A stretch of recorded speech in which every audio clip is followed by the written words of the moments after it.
visions through my dreams, seeing myself swimming in the universe. My ancestors gave me gifts to read cards, predict and heal. My name is Daphne, but spirit calls me Babylon. Angels communicate through numbers. Intuition is so deep. The gift I fully embrace within.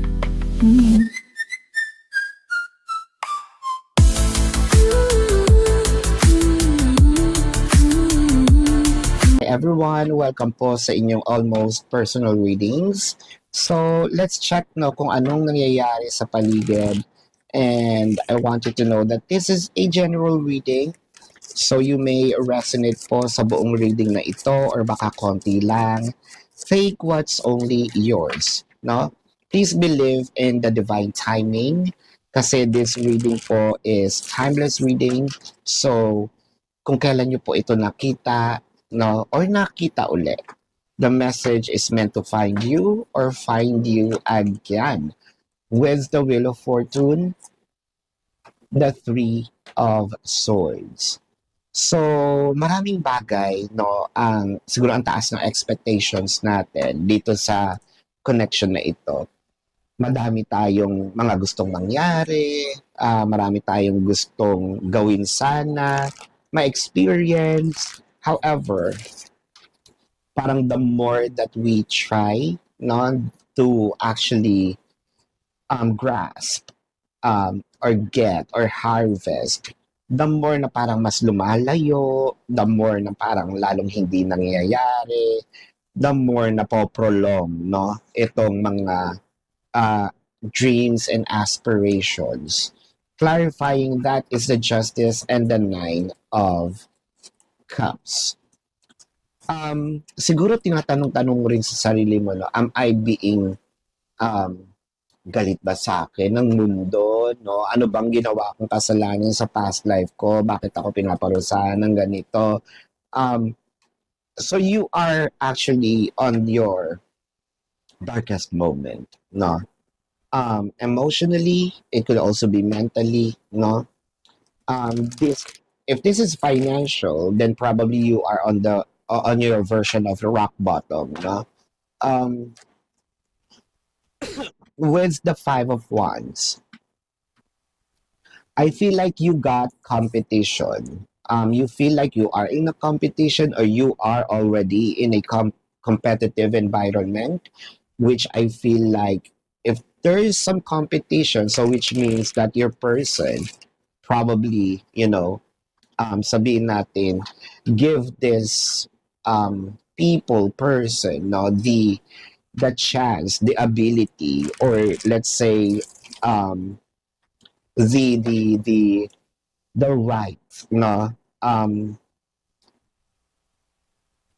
para makuha niya yung attention ng person mo. So, naging marupok, no, itong person mo. And dun ka nalulungkot because of all the people who thought, or the last person that you feel like is going to hurt you is itong person mo. But then again, here we are, no?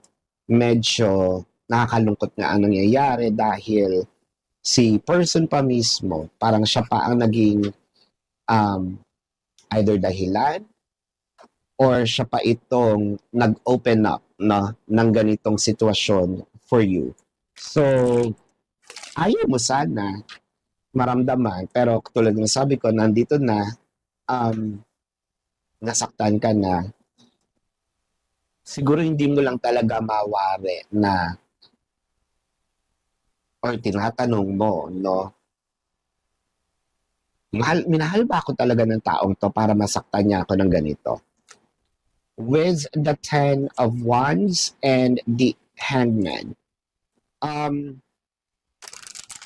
Siguro marami tayong iniisip ngayon, no? What if kaya? So what if kicks in? What if kaya kung ito yung napala ko or itong path yung tinahak ko? What if kaya kung dito ako napunta? What if kaya kung iba yung sinagot ko? What if kaya kung hindi ko muna siya sinagot?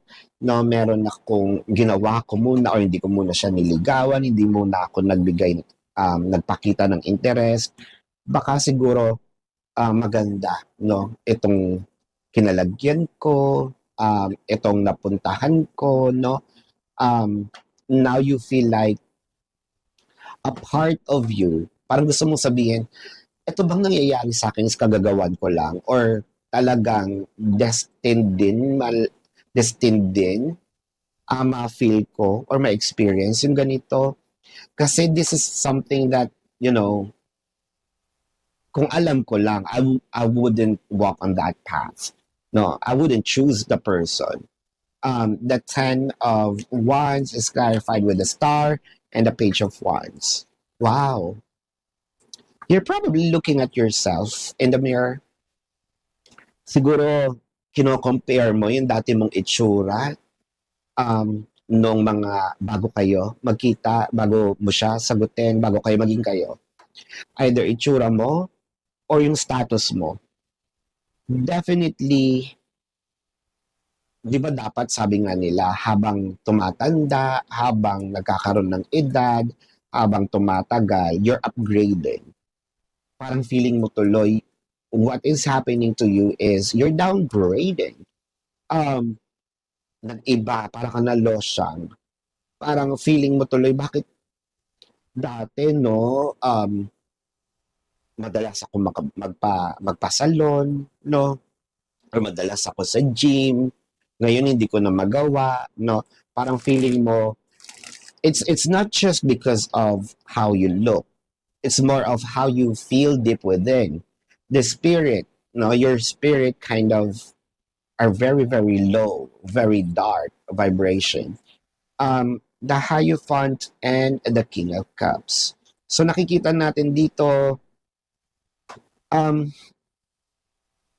the King of Cups, marami ka sanang gustong sabihin. And I think that this is bago sana, no? I don't know kung kanino mo gustong humingi ng apology. I feel like maraming tao kang gustong hinga ng apology, pero hindi mo mawari kung sino. You know, what I'm seeing in here, the apology needs to happen. Humarap ka uli sa sarili mo. Kung sino yung nakikita mong reflection doon ka humingi ng apology. Kasi there's a lot of burdens inside and it felt like damang-dama ko yon. So after this, I feel like I wanna take a break. Dahil sobrang heavy, no? Ang daming beses mong kinausap ang iba-ibang tao. I think that ang una mong kausapin yung sarili mo. I feel like naiiyak ako na ayoko naman ding umiyak with the King of Pentacles, the Temperance, and the King of Swords. Ang nakikita natin dito, the luck. I believe in luck, no? As a person, meron talaga mga pangyayari sa buhay natin na jumajackpot tayo. May mga pangyayari sa buhay natin na minsan talaga kahit wala tayong ginagawa, bigla ka nalang matatawag, no?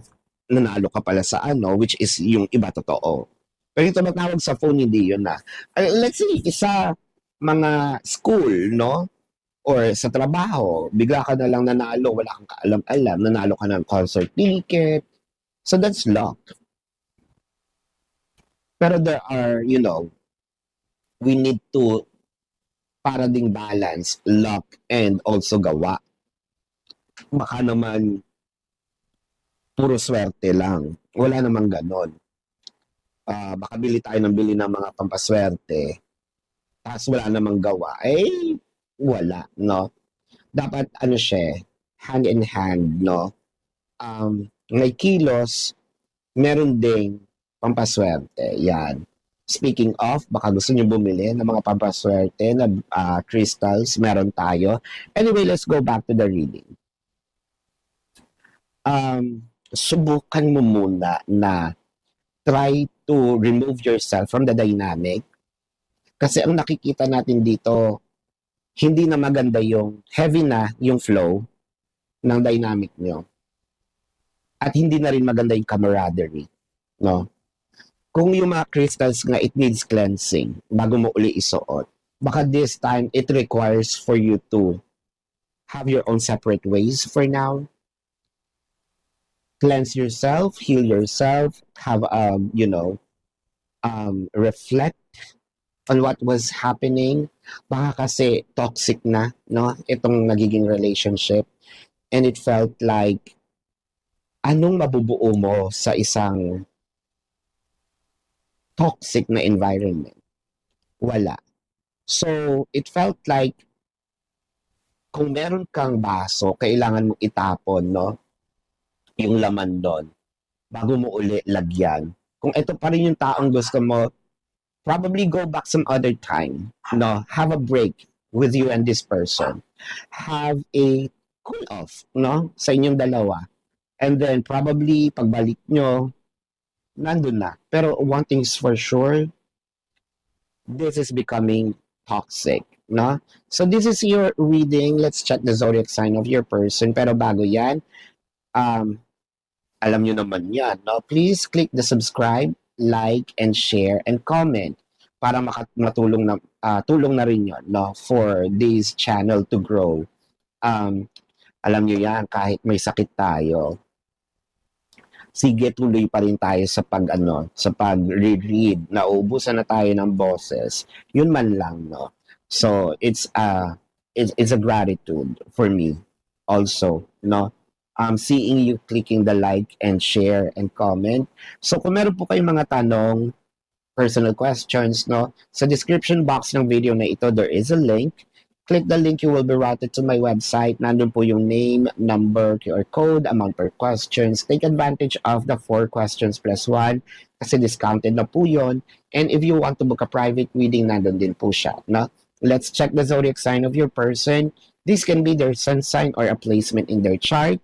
I am seeing Sagittarius, Aquarius, Taurus, Pisces, Virgo. I am seeing Scorpio, Leo, no, Libra is here. I am seeing Cancer, Leo, yep, nasabi na natin. Aquarius, nasabi na natin. Scorpio, nasabi na rin natin. Aries is here. Did I just mention Sagittarius? Right? This is your reading. Maraming salamat. Love and light. Namaste. See you po sa susunod na readings. Goodbye.